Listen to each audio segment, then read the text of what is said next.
Bienvenue dans Passerelle, un podcast pensé pour éveiller la curiosité des apprenantes et des apprenants de français. Je m'appelle Émilie et cette semaine, comme d'habitude, je vous invite à prendre quelques minutes pour qu'on réfléchisse ensemble à une question. Cet épisode, comme les précédents, je le vois comme le début d'une conversation, un échange inspiré par les podcasts que j'écoute, par mes lectures et par des conversations de la vie quotidienne.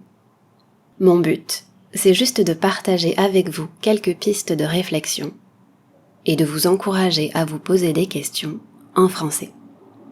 Aujourd'hui, on va parler de nos habitudes, de ces choses qu'on fait tous les jours ou au moins de manière régulière. C'est grâce à leur régularité qu'elles prennent toute leur importance dans nos vies. Et si parfois les nouvelles habitudes viennent avec un sentiment d'inconfort, elles nous aident aussi à nous structurer. C'est vrai que quand j'observe mes semaines, elles sont très souvent rythmées par des activités qui se répètent d'une semaine à l'autre. Ça me fait penser à une expression que vous connaissez peut-être. En français, on parle du train-train quotidien. Le train-train, ça n'a rien à voir avec le train comme moyen de transport. C'est juste la routine de tous les jours. Pour vous donner un petit aperçu de mes habitudes, quand je prépare les épisodes de ce podcast, en général, le week-end, je prends le temps de chercher de nouvelles inspirations. Le lundi, c'est ma journée préférée parce que je profite de mon temps libre pour écouter des podcasts, lire des articles sur le thème que j'ai choisi. Bref, c'est la journée où je me nourris de plein d'idées. Après avoir digéré toutes ces idées, je me lance dans l'écriture le mardi. Ça prend plus ou moins longtemps, étant donné que mon activité principale reste l'enseignement du français. Mais d'habitude, je finis les épisodes le jeudi. Pour moi, dans l'habitude, il y a un côté très rassurant. Dans l'épisode de cette semaine, on va se demander pourquoi nos habitudes sont si importantes pour nous. Dans un premier temps, on va parler de l'inconfort qu'on peut ressentir quand on adopte une nouvelle habitude. On va prendre un peu de recul pour essayer de comprendre cette réaction initiale. Ensuite, on va réfléchir plus généralement à ce que les habitudes nous apportent dans la vie quotidienne. Et au final, je crois qu'une bonne habitude, je dirais même une bonne routine, c'est une routine dont on peut se détacher. Donc, pour finir, j'ai envie de vous inviter à réfléchir aux habitudes, aux routines de la vie quotidienne qu'on voudrait garder et à celles qu'on aimerait laisser derrière nous cette année.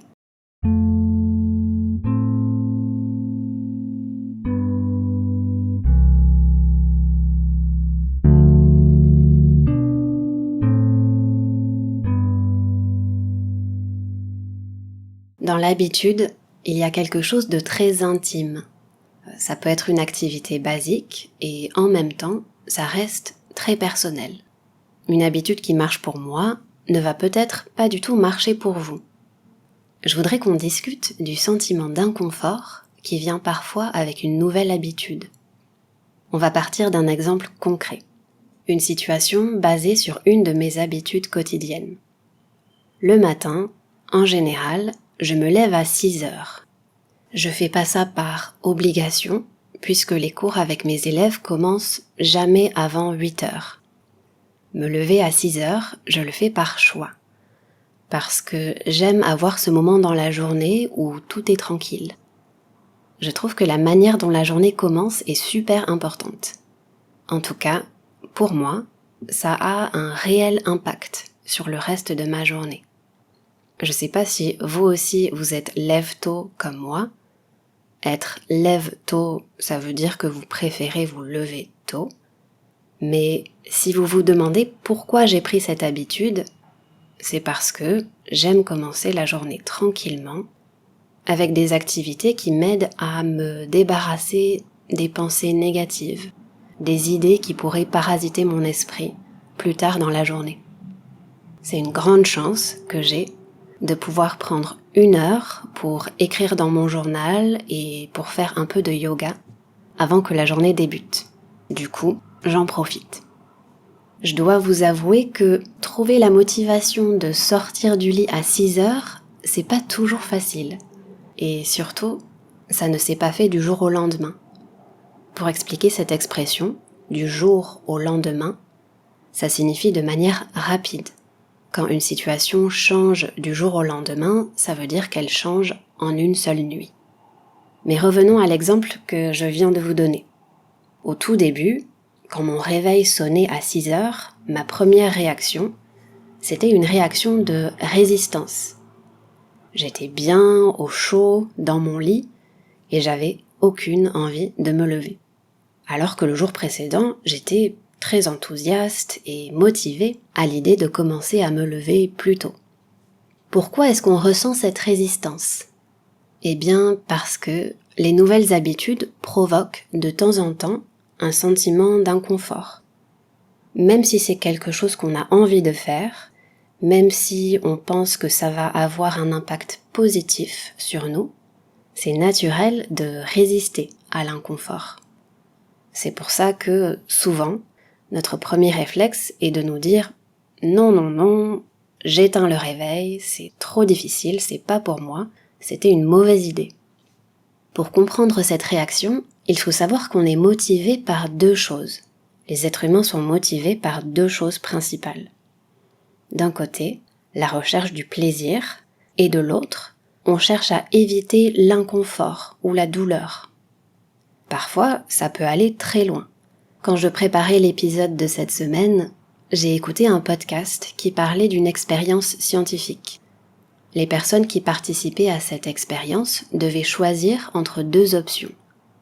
Soit faire un exercice difficile, qui nécessite de réfléchir beaucoup, soit recevoir un choc électrique ou une petite brûlure, quelque chose de douloureux en tout cas.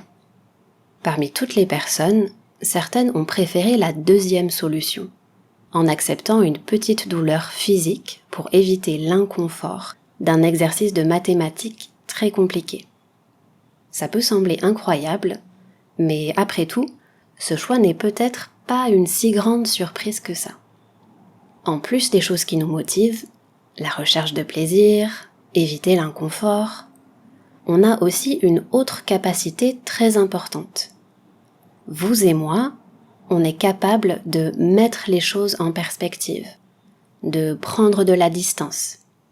Cette mise en perspective nous aide à réfléchir aux raisons qui se cachent derrière notre inconfort. C'est utile et c'est nécessaire parce que l'inconfort est parfois un signal pour nous dire qu'il y a un problème, que quelque chose ne va pas. Dans ce contexte, je pense au sentiment d'inconfort physique. À la fin de la journée, si j'ai la migraine, si j'ai mal à la tête, c'est plutôt une indication que j'ai passé trop de temps devant mon ordinateur. Dans un autre contexte, le sentiment d'inconfort est lié à nos émotions. Il s'explique par une frustration face à une personne, face à une situation où les choses ne se passent pas comme on le voudrait. Après avoir dit tout ça, j'aimerais revenir à l'exemple concret que je vous ai donné tout à l'heure. Dans la situation où je me réveille à 6 heures pour bien démarrer la journée, en profitant du calme, le sentiment d'inconfort me donne une information. Il me fait comprendre que c'est une nouvelle habitude à laquelle je ne suis pas encore habituée. Avec le temps, avec la répétition et l'habitude, l'inconfort disparaît progressivement. Lorsqu'on adopte une nouvelle habitude, c'est normal d'éprouver un sentiment d'inconfort. Il y a un parallèle très pertinent à faire avec votre expérience initiale de l'apprentissage du français. J'en suis quasiment sûre. Je trouve que c'est essentiel de réfléchir à l'inconfort qui accompagne une nouvelle habitude. Ça permet de se rendre compte que son expérience personnelle est normale. Et surtout, de créer un lien avec celles et ceux qui traversent les mêmes situations d'inconfort. Parfois, mes élèves me parlent de leur frustration avec le français. Et j'essaye toujours de leur faire comprendre qu'ils sont loin d'être seuls à éprouver ça. Dans un futur proche, j'aimerais vraiment créer une communauté autour de ce podcast, Passerelle. un espace pour favoriser ces échanges d'expériences, pour mieux vivre ce sentiment d'inconfort, pour qu'on se réunisse et qu'on s'encourage mutuellement dans la direction où on veut aller avec nos habitudes. Un petit rappel avant de passer à la suite, la question principale qu'on se pose aujourd'hui, c'est la suivante. Pourquoi nos habitudes sont si importantes pour nous ? Les habitudes, et les routines plus généralement, occupent une place centrale dans nos vies parce que l'être humain est un être de routine. Comprendre ça, c'est déjà donner un début de réponse à notre question. Je vous l'ai dit au début de cet épisode, les habitudes nous aident à nous structurer. On peut aussi ajouter que les routines nous donnent la possibilité de nous projeter dans le futur, au moins à court terme.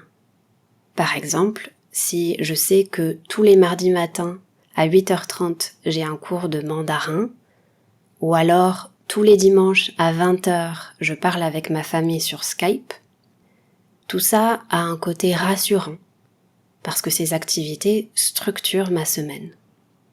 Alors, je m'étais promis de ne pas mentionner le Covid-19 dans chaque épisode, mais c'est un bon exemple pour illustrer cette idée. C'est clair que la pandémie a bouleversé nos habitudes. Vous-même, vous avez peut-être eu l'impression de perdre un peu l'équilibre jusqu'au moment où vous avez créé de nouvelles habitudes pour vous habituer à cette situation inédite. À côté de ça, il y a une chose à laquelle on ne pense pas forcément. Un autre bénéfice de la routine, c'est qu'elle nous fait gagner du temps. Grâce aux habitudes, on développe des comportements automatiques. En quoi c'est utile de développer des comportements automatiques ? C'est un moyen non seulement de gagner du temps, mais aussi de laisser de la place pour les choses imprévues. Pour préciser ce que je viens de dire, les habitudes nous facilitent la vie parce que les décisions simples liées à notre routine deviennent automatiques. On n'a pas besoin d'y penser, ce qui nous permet de nous concentrer sur les décisions importantes, notamment dans les situations imprévues. Prenez l'exemple du petit déjeuner. Je connais pas vos habitudes, mais personnellement, je mange toujours à peu près la même chose le matin. Si chaque matin, je devais me demander ce que j'ai envie de manger, ça me prendrait beaucoup de temps. Là, je vous ai donné un exemple, mais imaginez la même situation pour chaque habitude qui structure votre journée. On aurait besoin d'un temps énorme pour prendre toutes ces décisions. L'habitude est donc un mécanisme essentiel pour notre survie mentale. En plus, à travers les habitudes, il faut aussi souligner le rôle de la répétition. La répétition joue un rôle central dans nos vies, et dans l'apprentissage aussi. J'entends parfois des critiques sur les habitudes. On dit que la répétition nous enferme dans une routine. Mais au contraire, je crois qu'il y a un côté cyclique dans les habitudes.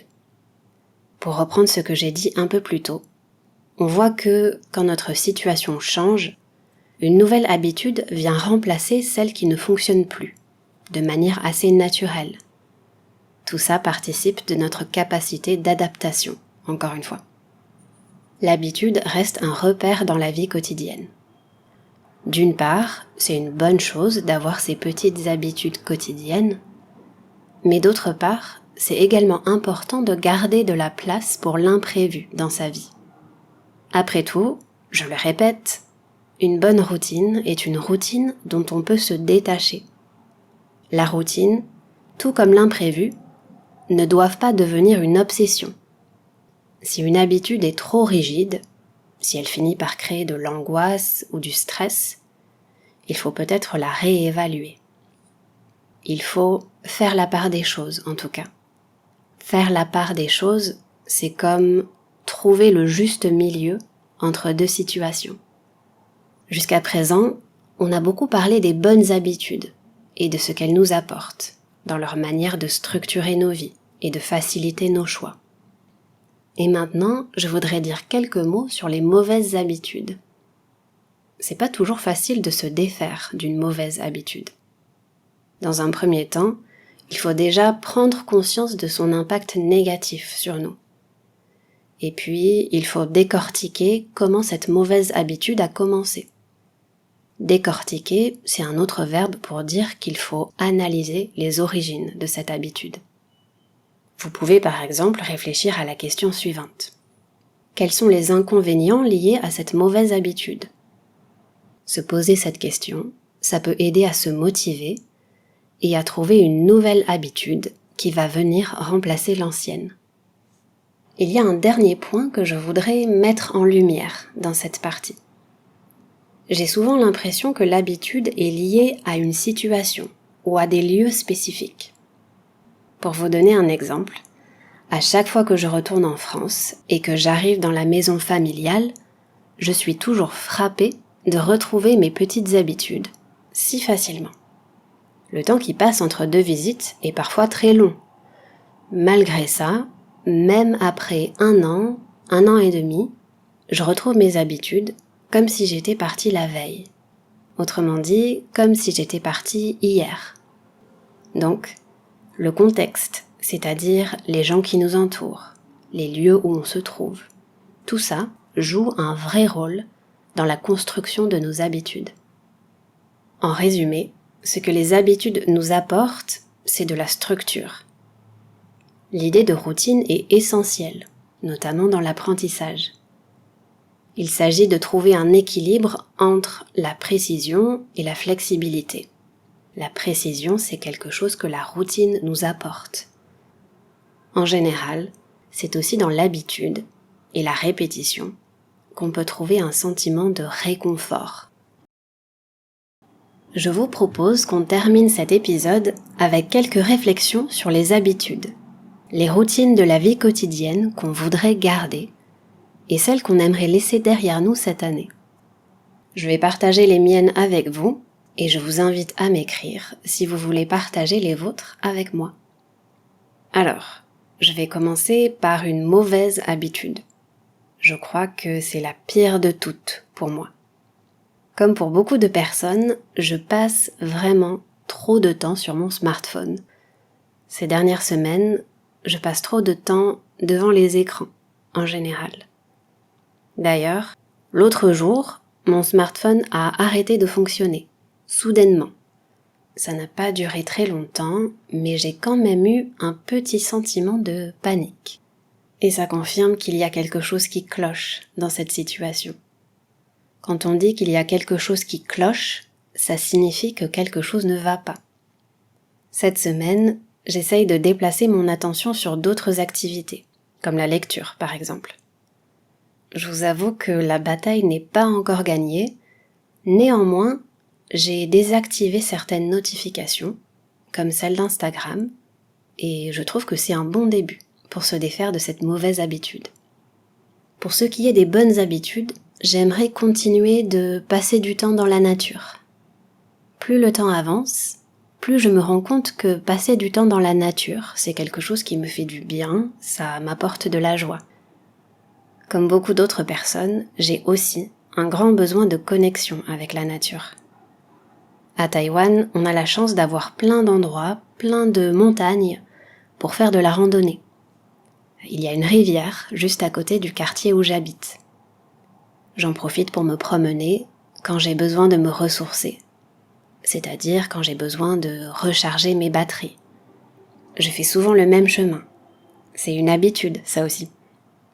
Dans la répétition, j'aime le fait que ça m'encourage à observer les choses autour de moi, des choses que je n'aurais pas remarquées autrement. Pour aujourd'hui, je vous laisse avec une dernière piste de réflexion et je vous invite à vous poser la question suivante. Qu'est-ce qui compte vraiment dans mon existence ? Cette question devrait vous apporter des réponses intéressantes, en particulier si vous ressentez le besoin de faire le ménage entre vos bonnes habitudes et les mauvaises.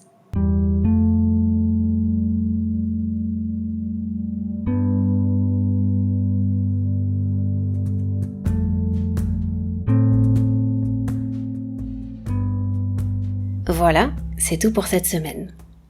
Comme d'habitude, j'espère que cet épisode vous aura intéressé et qu'il vous aura fait réfléchir un peu sur les raisons pour lesquelles les habitudes sont si importantes dans notre quotidien. Et j'espère surtout que ça vous aura donné envie d'observer vos propres habitudes, dans l'apprentissage comme dans la vie en général, et de venir les partager avec moi. Comme toujours, les informations essentielles sont dans les notes de cet épisode, avec quelques recommandations de podcasts à écouter. Je vous invite à vous abonner à Passerelle sur votre application de podcast préférée, si c'est pas encore fait. Et vous pouvez aussi me retrouver sur les réseaux sociaux, et notamment Instagram, où je partage des ressources supplémentaires pour continuer à échanger. Le meilleur moyen de faire connaître ce podcast, c'est encore d'en parler autour de vous. Si vous avez aimé l'épisode que vous venez d'écouter, je vous encourage à mettre une note sur Apple Podcast et à écrire un commentaire. Je le répète, encore une fois, vos commentaires sont très utiles dans l'amélioration de ce podcast. Alors, si vous avez écouté cet épisode jusqu'au bout, je vous encourage à m'écrire ou à m'envoyer un message vocal sur mon compte Instagram pour me dire ce que vous en avez pensé. Je vous remercie d'avoir pris le temps de m'écouter aujourd'hui et je vous donne rendez-vous bientôt pour le prochain épisode. À très vite!